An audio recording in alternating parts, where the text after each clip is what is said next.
Hello and welcome to the February Amiami Recap. There's a lot of great figures coming up, and if you do enjoy this series, I would appreciate it if you subscribe to the channel. And let's just jump straight into it. So first up is Alta's Baltimore from Azur Lane. She comes in two versions, this light equipment version, which I don't care about, and the complete regular version with all of her boat parts, which I think looks so cool. I think Baltimore just has one of the best character designs in Azur Lane, which itself has a ton of really great character designs. And I think Alta has done a really great job with this. It's so clean. The shading on her coat is super nice. It's kind of bluey up the top, but there's some rather like purpley indigo hues down near the bottom, which it's such a nice little touch. Like, I don't think anyone would have cared if the whole thing was just the same color blue. But with Alta, it's the little things that give them their reputation. Along with that, the shading on her legs is like the most immediately obvious thing that hit me when I saw this figure. I'm like, damn, that looks good. It just looks right. It's good. But Alta does such a nice job with things, and I'm such a big fan of their work that I often struggle saying like anything negative about them other than the price. The boat parts look excellently detailed. I'm really happy with this. It's the Alta magic. Oh, this is pretty. This is, I assume, like a traditional Chinese version of Miku. Wow, that's nice. I like that. I think I'm a bit of a sucker for hair that is just like absurdly long. I think I said that recently as well. Maybe with another Miku as well. But damn, I love the composition of this. I think it's something that looks really special. I think just based off this picture, I like it more than the Xiaohua Miku that like everyone was frothing over last year. Oh, it's cool from the back as well. Like, oh yeah. For what this is, I don't think the price is too unreasonable. I will say maybe like the one detractor is that I'm not huge on Miku's face, but I think given like the overall composition, the colors, the shading, the base of this whole thing, it looks like a really great deal. I think I touched on this briefly in the Wonder Festival video. I think by that point it was already up for pre-order, I just hadn't noticed. But I still just really like this base. I think I might like it more than most eStream bases, just because of like how subtle it is, but also how fitting it is with the figure. It looks nice itself. I don't agree with the price though. Like, sure, the base is nice, but it's not worth paying like an extra $150 for, you know? I feel like the other Crystal Dress figures could get away with it just because of how big and voluminous, is that a word? Voluminous? Voluminous. The dresses were big. Whereas this one, it's kind of just like, it's big-ish, but it's still just like a normal sort of dress. Yeah, I don't think it's worth the price, but I still really like it as a figure, and that's the annoying part, because it's like, I would recommend this just at a steep discount. Ooh, is this part of Mythos' National Treasure series? Certainly looks like it. I love that. It's so pretty. Is it a wave? Is it a tree? I don't even know.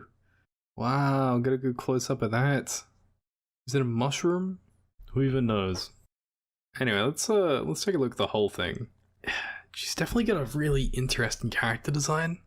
She seems very like ethereal, like alien almost, which is cool. I don't know if I see myself buying it. Like, yeah, it's cool, but what the hell is it? I think the colors are really nice though. Such a strange little figure. I like it. And as usual, she seems to be pretty cheap for what is a very intricate and crazy looking sculpt and paint job. Why is there a $500 Kaiba figure? Yo, it's cool though. I gave up on Yu-Gi-Oh! A long time ago, but that's some cool dragons. Ooh, he's looking clean. He's looking like a PS5. That is sick. Very cool, but also very expensive. People were drooling over this one, right? It's like in Amiami's top 5 list for the week or something, wasn't it? Is this from the movie, or is it just like, hey, we're doing long-haired Ray, you guys are gonna love it, and then everyone loved it? I guess they nailed it though, because the hair sculpt is crazy. I really like that, actually. I don't know if it's just how the sculpt works with this lighting, or if they've actually put like a lot of shading and color into that hair. I can't entirely see from these pictures, but it really does look impressive. The rest of it I don't really care about. I don't really like Ray's face here. Pose and everything seems fine. I don't understand why the base is like this stone tablet. So yeah, I think that's pretty cool. I really just like it for the hair, and I think that might be the same for a lot of other people too. The hell is this? This sucks. Megahouse really charging the same price for these figures? Really? The Nezuko looks like a prize figure. I could sneeze on this figure and would have better shading than what they've done here. Come on, I don't know. Surely they could do something better than this for like $170. What the hell? It's kinda sad. Ooh, what is this? I don't even know I clicked this. Who is it? I love this. She a queen? She was kind of royal. Whoa. So she has a tail. I didn't notice that before. The face is the most precious thing ever. Those eyes, the little crown, it's so cute. The inside of the cape is sick as well. Why would you ever take that off? It looks great. This is the second figure I've seen from Red Pride of Eden. I remember I really also liked the first one I saw as well, which is also by Good Smile. I'm super impressed with the character design so far. I don't know if it's just a me thing with these characters or, or what. I think the base is really cool as well, like standing on ice, really. If I ever saw it like on sale, I'd consider buying it. It's really cute. Time for me to talk about my affiliate link. If you do want to buy anything from this video, like the very lovely Baltimore from Azur Lane, I recommend you to check out CD Japan, because 1, if you use my link, I get some money back from that, and 2, you can save money on figures by buying from CD Japan a lot of the time. Here on Amiami, we have Baltimore for 33.2 thousand yen.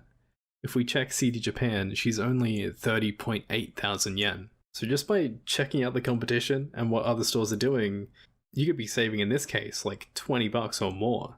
My advice is always shop wherever is cheapest. You know, if Amiami's got something cheaper, I'll shop there. And in this case, looks like we found a deal. So remember, if you do want to get in on this, check out my affiliate link in the description or the pinned comment. Here is eStream's Pecorine. I think I talked about this at One Fest as well. I really like the colors on this. It's so vibrant, it feels right. Of course, you've got the trademark eStream effect parts, both on the base and these huge, like, wing things. Kind of reminds me of Gundam. What's one with the wings like this? Is it Strike Freedom? I think seeing this gives me a lot of hope for the Kokoro and the Carol that they're doing. Just all around, I really like it.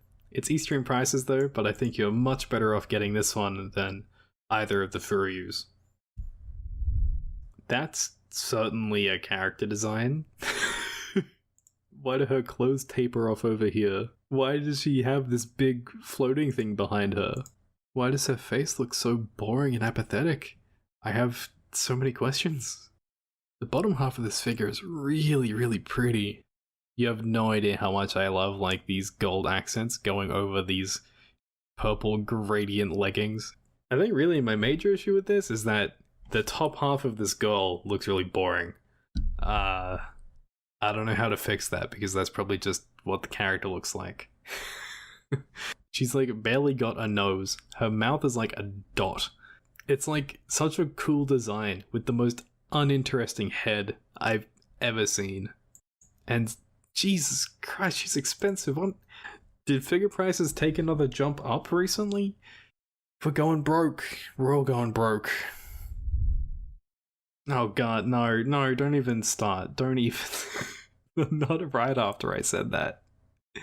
It's the $1,500 FuRyu doll thing again. Has anyone actually bought one of these?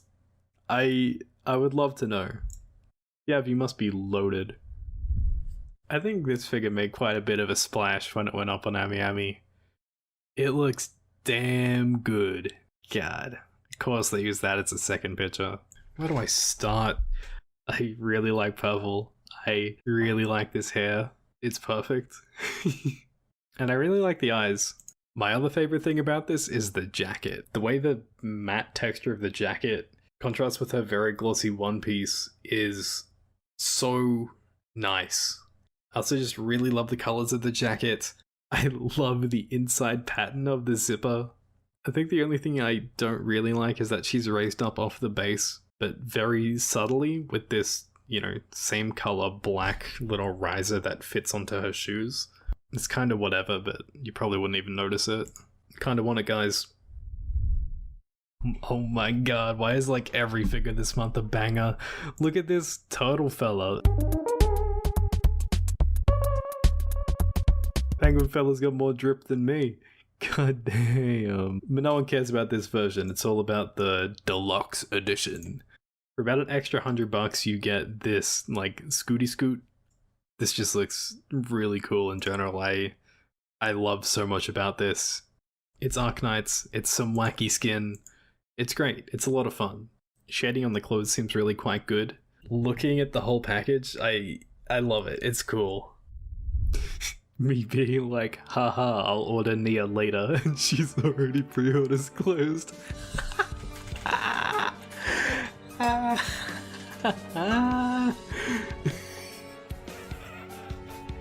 What's wrong with me?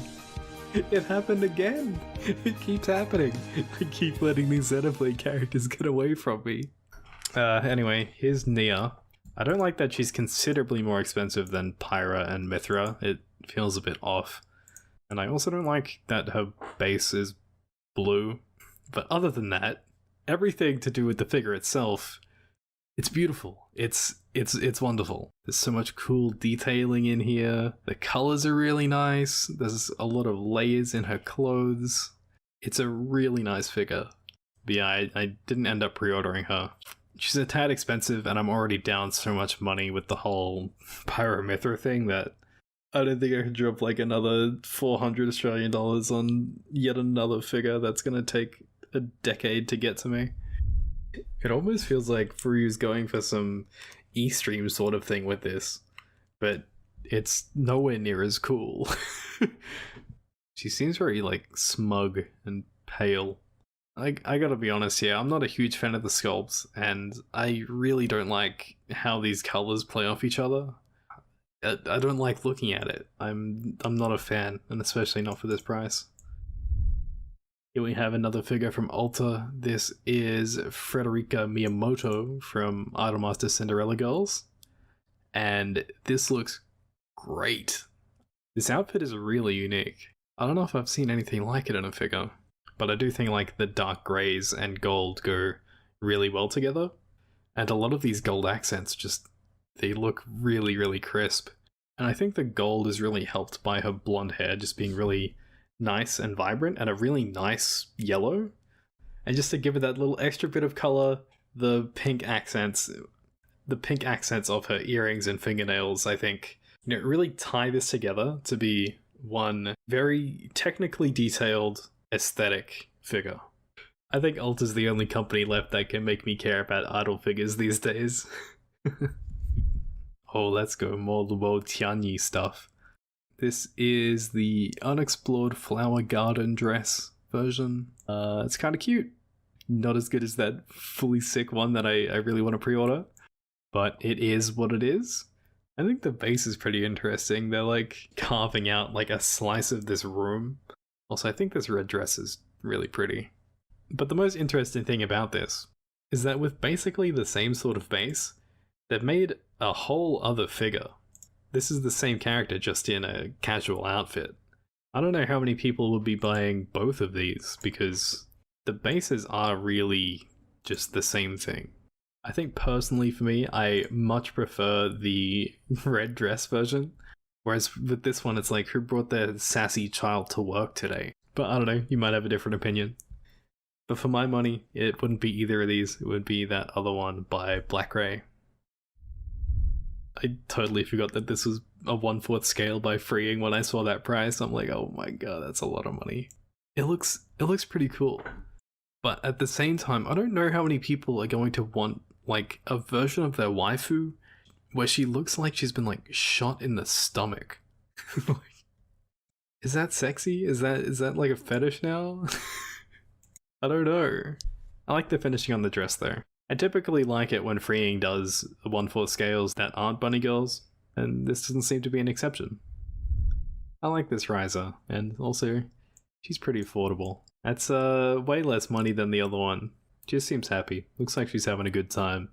Just seems like a huge shame that they gave her a very generic beach ball instead of like something riser themed. Like, it could have been a pony. Instead, no. Kinda generic. Here is FuRyu's Carol from Princess Connect. I don't know what it is about these recent FuRyu figures, but they haven't been hitting for me like they used to. Maybe it's the clear base, maybe it's the composition, I don't really know. I really don't think I'd be comfortable pre-ordering something like this until we see what eStream does with Carol. Not that this one even like looks bad. I think this one definitely looks better than the first Carol FuRyu did. I think Carol's a character that relies a lot on these effect parts, and that's kind of eStream's specialty, so I fully trust them to do a better job with this. And I trust their quality more as well. Zoe is my favorite champion, I hope she wins. But in all seriousness, this figure completely surprised me. I had no idea that they were making it, and I'm super impressed with it. Not only do I really, really like the colours on it, I think this tornado-y black holy sort of thing for the base just gives it a really cool effect. The whole reason why this figure is like half interesting is because of her hair. Not the biggest fan of this support pole that has to hold this effect piece up. I understand that it's like part of the pose and kind of just needs to be there, but I wish it didn't. But overall, I really do like this one. I think for myself, I'd probably go with Elementalist Lux over this one, but I am just really happy with what Good Smile is doing in general with the League of Legends figures. This is Good Smile's Minato Aqua from Hololive. I would have briefly touched on this in the One Hobby recap. I liked it then, I still like it now, nothing's changed. I absolutely adore the colours they have going on here. It's just a really nice, pleasing, comforting pastel colour scheme. And it's cute, like what more could you want? I also like how the base is raised up a bit at the back. I think that helps a lot with the reaching forward effect, and also helps show off that cute little design they have on the top of the base there. Having the year in the version name makes me think that this is going to be a recurring thing, and that's kind of scary. Do we really need that many Remnant Ram figures? I don't know. But anyway, you can buy them separately, or you can buy them together for a very slight discount. It's only like $10 off or something, but at least it's something. Outfits feel very like cutesy, idly. The shading does look pretty good though, and I think the colours are quite nice. They give me a very like Halloween-y sort of vibe, but not like spooky Halloween, like cute Halloween. It's not even what they're going for, but I kinda like it. Maybe it'll stand out in the sea of the dozens of friend figures that exist. Maybe it won't. I don't know. What do you think about it? And then finally we have the Prisma Wing Roxy by Prime One Studio. Based on concept and base alone, this is instantly my favorite Roxy. I think it's the first one that doesn't look completely boring to look at. It's got some movement to it, it's got some life, it looks like she's finally doing something. The thing is, while I like the sculpt, I still think the paintwork leaves a bit to be desired. Like, it seems kind of flat, like so many other Roxy figures. Honestly, it might just be the character design or something. At the very least, I think this is definitely one of the better Roxy figures. I don't know what this is or how it's 1/8 scale, but it's cute as hell. Yes. Why doesn't Philo have a nose? I like how most trainers had their little baby starters and then Cynthia's just got Garchomp hanging around. Do my Wordle. You guys wanna watch me do my Wordle? Rhino. Rhino is a good word. Kind of. It kinda just looks like a prize figure, to be honest. Bringing out the purple version. It's the same thing. It already exists. The best figure this month is this chair. They're not gonna sell either of these. No one who asked for this. Who asked for this? They're gonna sell like 0. His legs are so long you can use them as chopsticks. Anyone really out here waiting for a $350 Itachi that looks like he's been swallowed by a giant gummy bear? So that's gonna do it for this Amiami recap. If you like the video, remember to leave a like and subscribe if you haven't already. As always, this has been the Yano Experience, and I'll catch ya in the next one. Bye.